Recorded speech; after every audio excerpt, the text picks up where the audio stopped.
In this week's episode of One Piece, the identity of the mystery fighter Lucy is finally revealed, and big freaking shock, it's Sabo. Yeah, we all knew it was Sabo the entire time, but it's really great to see it finally revealed in this week's episode. We finally get closure, we get a nice heartwarming flashback, and it's all followed by getting to see Sabo go back into his old costume with his top hat on, the number 2 of the Revolutionary Army. That's a pretty big freaking deal, because the number 1 head honcho, the big cheese himself, is Dragon. That's Luffy's father, and just mentioning his name in this week's episode is enough to send a chill down your spine. They don't even reveal really too much about the Revolutionary Army, aside from that they're in Dressrosa to take these weapons away and stop all of these wars and conflicts from happening. And we also get a very nice comedic scene where Bartolomeo finally puts the pieces of the puzzle together and realizes that Usopp is indeed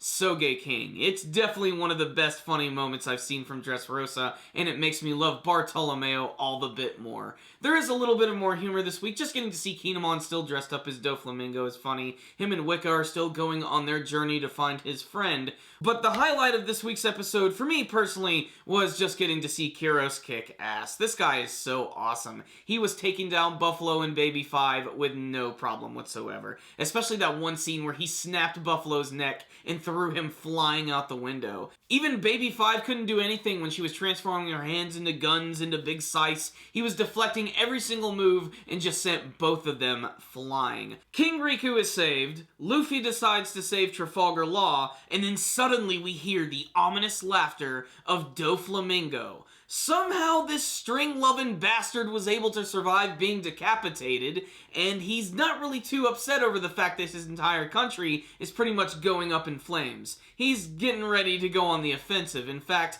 he mentions he's about to use the birdcage. What's the birdcage? Well, you're just going to have to tune in and find out. So what's the rundown on this week's episode of One Piece? Kuros going ham at the end was awesome. This character continues to surprise me with how awesome he is, and how simplistic he is. He's a one-legged soldier with a sword, and he manages to take down all of these crazy and outlandish characters that have crazy powers. The big thing about this episode really is just the formal introduction of Sabo. It wouldn't be so shocking if we just didn't already know who the character was. It was already teased in that 3D2Y special, and we just saw countless evidence to it with all the flashbacks, his interactions with Luffy. It was obvious who it was.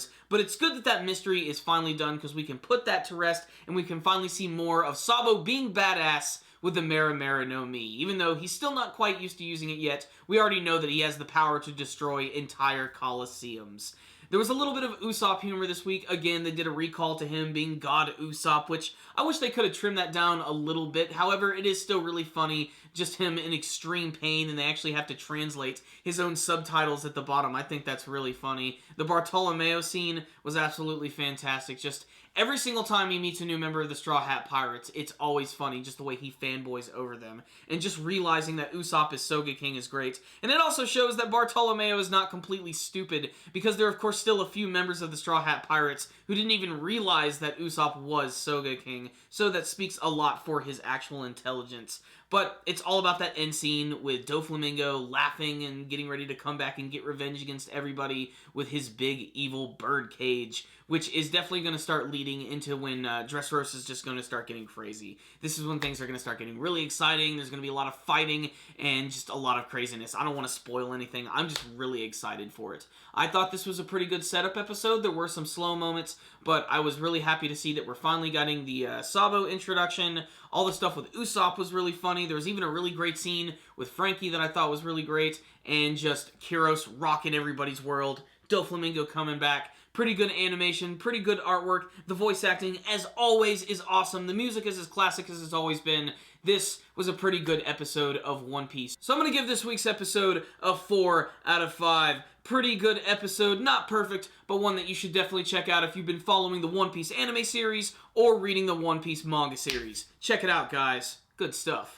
Thank you guys for watching my review. If you like this video, please give it a thumbs up. And before you leave, Please tell me what you thought about this week's episode of One Piece. Are you glad to see the return of Sabo? Did you have a favorite moment from this week's episode? What do you want to see from the rest of the Dressrosa arc? Before you guys leave, make sure and subscribe to our channel by clicking on the channel icon right up here. It's really awesome because that way you'll be able to see all of our latest anime and manga reviews. You can also follow us on Facebook and on Twitter. But remember, the best way to help us out is to simply watch our videos. Thank you guys again. Super Kami Guru 9000 out.